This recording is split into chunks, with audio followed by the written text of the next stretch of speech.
And we've got one package here.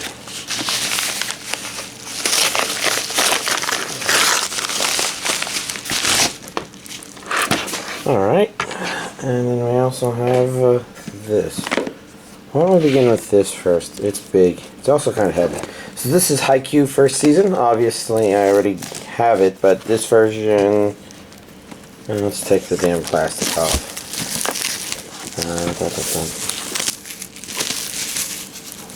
Use that first, I don't succeed. Try again. So, as you can see down here, it has an English dub. Does it actually say on here? No, okay. So basically, they re-released it, complete collection form, limited edition with an English dub. Since I already had the series, I went ahead and got this limited edition-ish version. Doubt I will rewatch it. I just don't have time. But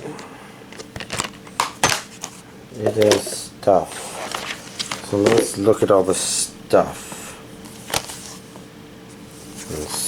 All the stuff. So I guess that one was the Blu-ray version because this has more discs, so this must be the DVD version. If you haven't seen the series, it's actually pretty fun. It's a good sports show, and I do want to see the next season. First issue, volume 1. So I guess this is... What is this? Okay. Yeah, just your standard insert, but stuff. And I think there's stuff in this stuff. Okay. And there's artwork, of course, but we're just gonna... What in the world? Okay, we've got a coin, it looks like, yes. We've got some postcards, but I'm not gonna take them out of the plastic. Playing cards? Collectible cards? What the hell are these? I guess they're collectible character cards? And then we got this, which looks like the neatest thing. Yeah, it's 10 pens of the various characters of the show. How well do I remember them? I don't know. I suspect that Season 2 will actually fit in there whenever that comes out.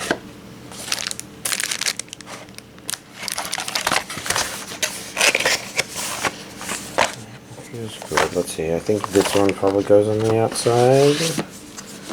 Like that. So there's the Haikyu Limited Edition's first season.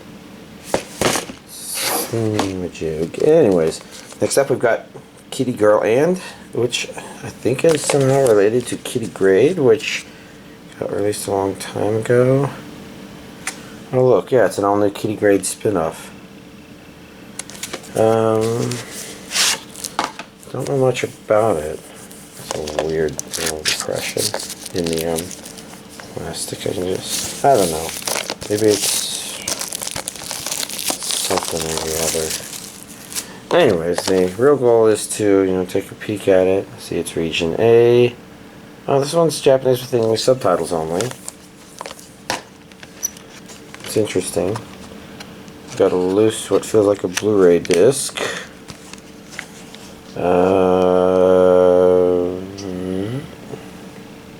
Camera's having trouble focusing on it, but Blu-ray, okay. And this is probably Blu-ray, 2. And then Blu-ray 3. Huh. Then DVD 1, DVD 2, DVD 3, and DVD 4. As well as another art version thingy. Interesting. Next up we've got GoShogun, the complete TV series. I do believe I've had the first... So there was a re-release of GoShogun, and I've got the older release, Time Stranger. I don't know, is it Stranger? Kind of looks like Stranger, except it's Stranger or something like that. Very weird. As you may have noticed, I didn't throw the plastic away this time because I remembered to get this sticker thing to manage it a little better.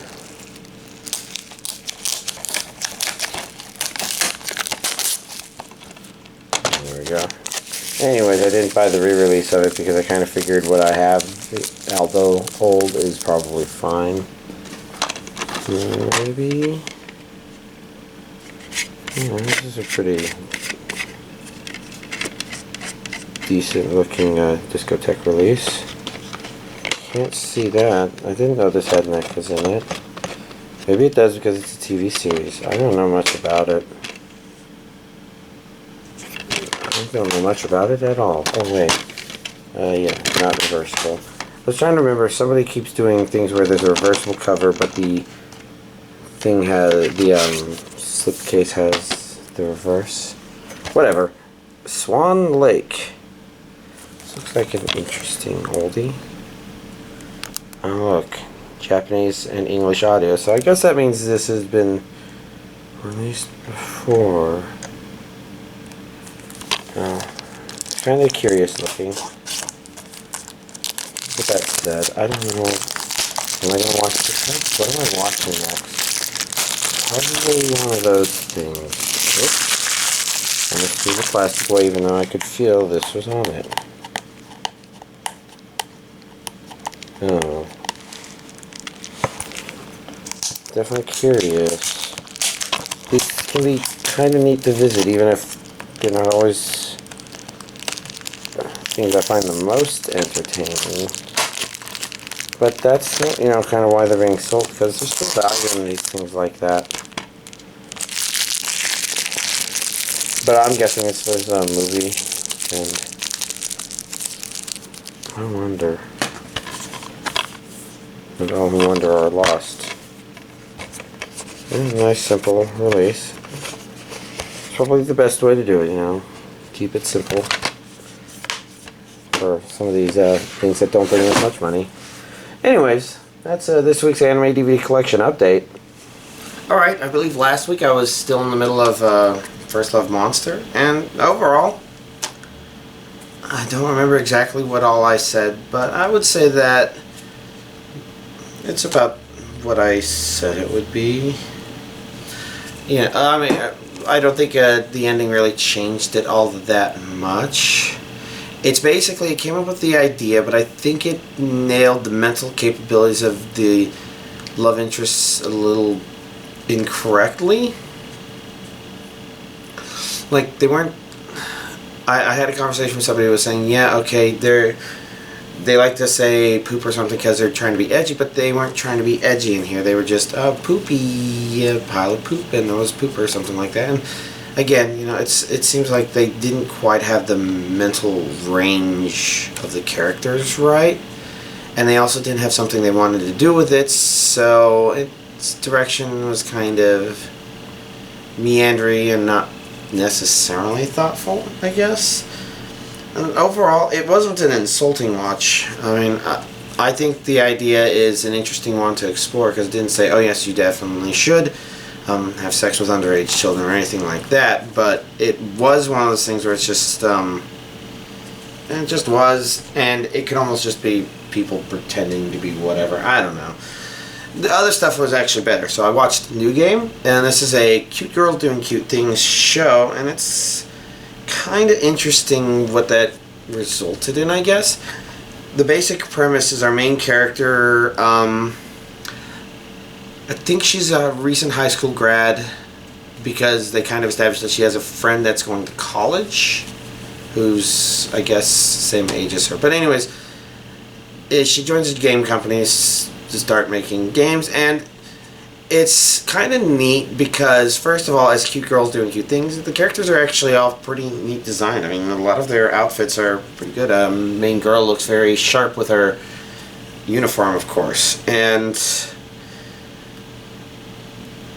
it's one common complaint that a lot of people like to lob at anime is, you know, it spends too much time in school, and it's like, you know, for whatever reason, some of the shows that go outside of that are actually pretty great, and this one is, you know, about a person's life going out into the world working for the first time, and in a lot of ways it was actually really good in that, in terms of development of I guess, the environment. But it was a little strange. It kind of felt like there was some idealization, I guess. It didn't really ruin it, but it's one of those things where it kind of feels a little off. It just doesn't ruin it, or maybe it would ruin it for other people. Like, for example, I thought it really weird how she was introduced to her job, but pretty much walked straight to her cubicle, because it kind of implies the company is a lot bigger than the groups that we see, but they don't have her meeting the programmers. I don't think the debuggers, I don't know, because the debuggers was kind of weird. And to make things a little more surreal, it kind of reminds me of Strike Witches in terms of, it almost feels like whoever made this was very dedicated to one thing. In Strike Witches, that was, you know, characters without pants. Supposedly the person wasn't really good at drawing them and just chose not to. This one, I'm wondering if they just had trouble drawing anything other than girls, except you would think that a production wouldn't, but maybe that was intentional. I mean, it is a cute girls doing cute things, but it's one of those things where the gender distributions were just complete 180s of what they probably would be in the vast majority of situations in the real world, which kind of makes it seem weird because they kind of try and play it off as normal. But again, you know, you have this thing where it's trying to isolate the main character to the other characters that are relevant, and at the same time, you know, draw more pretty background girl characters. And what I mean now, how it's kind of the opposite is, you know, usually for a game company, especially since a lot of game companies, maybe this is a United States thing, and maybe this is a historical thing, but my understanding is you tended to have to work a lot harder, longer hours, and it's usually guys that are willing to put up with that. So this is kind of weird because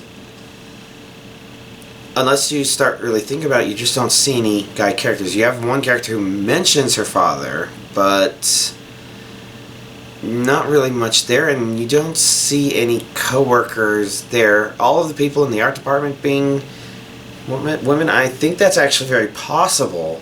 But then it gets weirder because everybody who's debugging, playtesting the game are women, and it's not necessarily a very female-centric game. In fact, it sounds like an RPG, which I think the demographics tend to be more male, which gets in even weirder when they stand in line to see their game, you know, going on sale, and it's mostly girls in the line. And it's not bad. It's just one of those things where it's like, I'm just wondering if this was an intentional, oh, we want to throw a lot of girls at it, or if they wanted to intentionally, like, completely 180 the genders, because there weren't no guys in it. There just were maybe 1 in 6, 1 in 7 of background characters were guys, I guess. It's weird, but not bad. Overall, again, you know, the things to remember about it is that it's a good slice of life. Cute girls doing cute things, and it takes place outside of the school and more in the real world and dealing with real world sort of stuff. You know, give or take that it's an idealized job. Not completely, you know, not everything's perfect, and, you know, there's a lot of this and that. I mean, I honestly didn't see a difference in the before and after that one thing, but, you know, I'm not an artist either. I'm a programmer, so it's all weird, but overall, a really good show. Next up, I watched Kizumonogatari, parts 1, 2, and 3, because part 3 arrived sometime in the last couple of weeks, and my friend that I've been rewatching Monogatari with, well, he's been watching it, I've been rewatching it.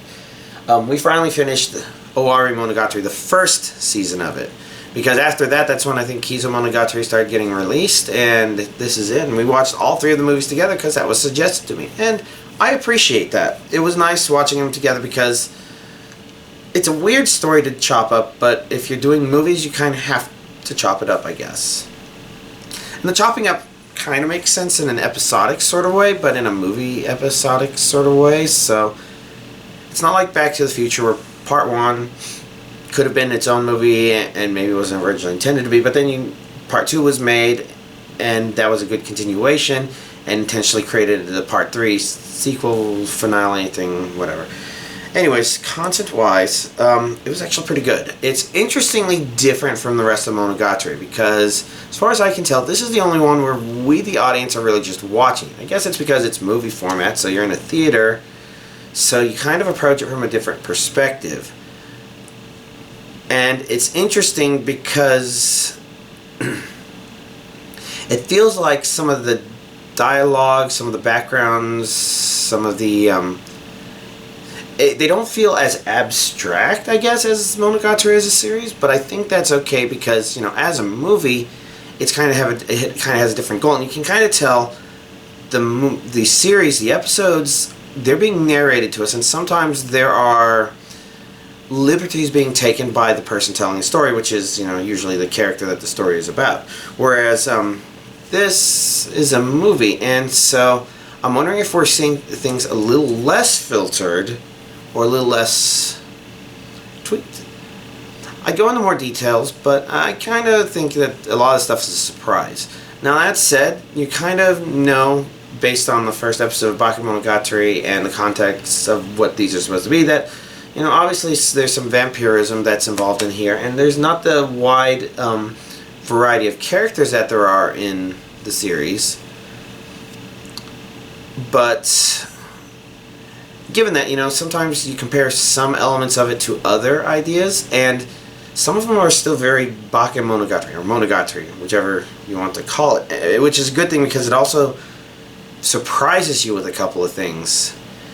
And then there's like, well, if you're seeing vampires battling, you have to compare it to Hellsing, especially Hellsing Ultimate, and just how spectacularly awesome that was. And this, you know, didn't try to outdo that. It tried to different it. It did things I've never really seen before.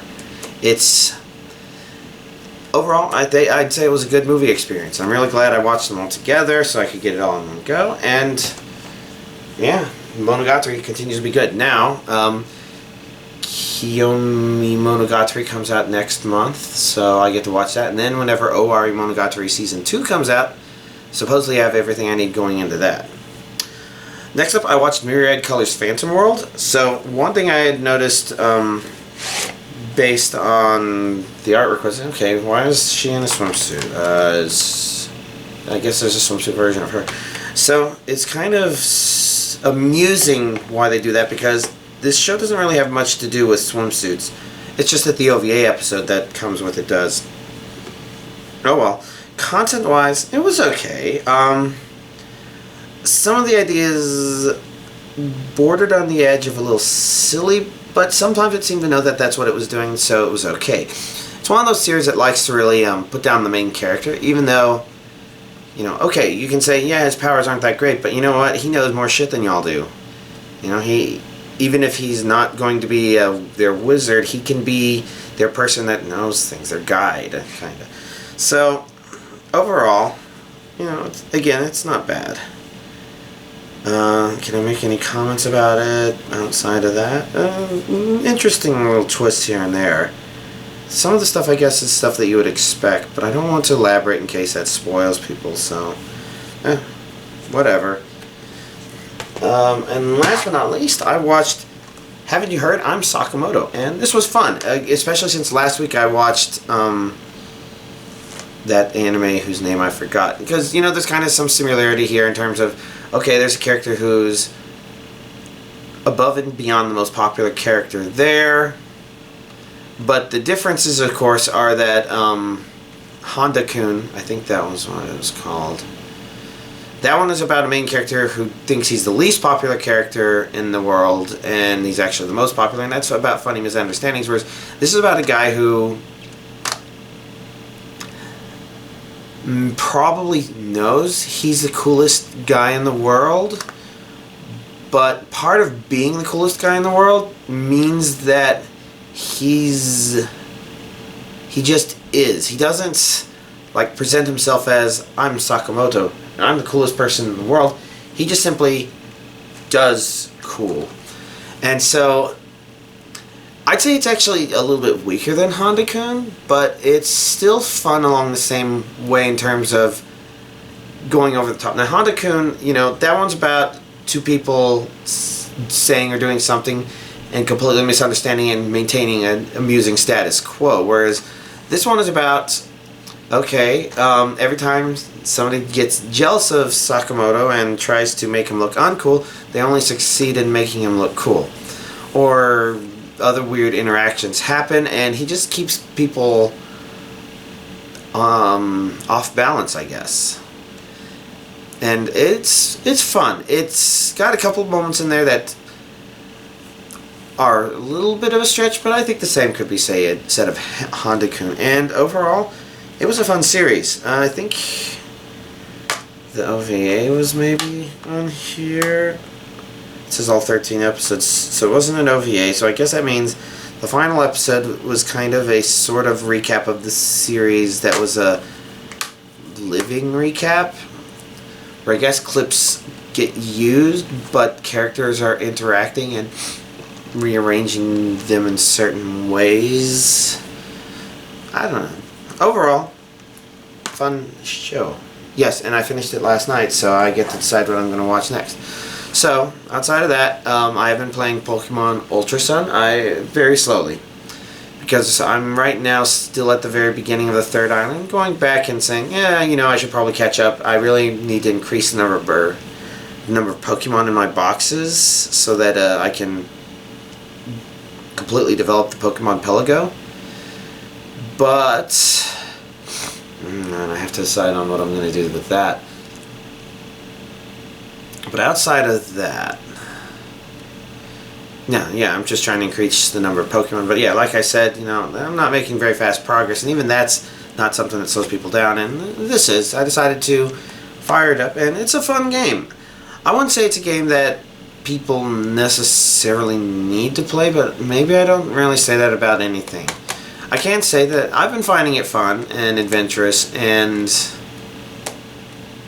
I guess I get worried about Metroidvania concepts because, you know, like this is heavily inspired by the original Metroid, and I can definitely see some of that. It's definitely not Metroid 2.0 or anything like that. It's actually its own thing, and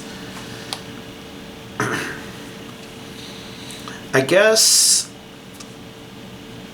my fear was sometimes people like Metroidvania games because they're brutal, and I don't feel like this is brutal. It seems to have a very okay difficulty curve.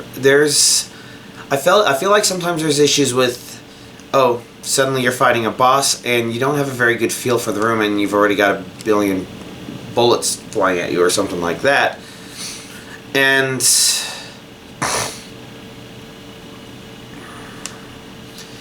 I guess it means that the bosses aren't necessarily the best bosses around, but they're not bad. They're fun.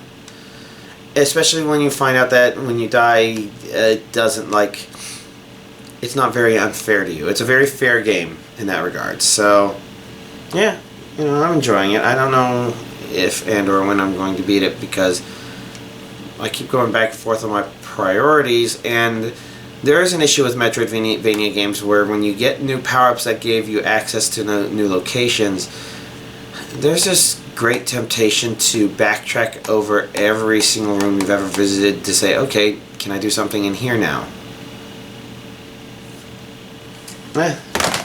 Whatever. It's stuff and things.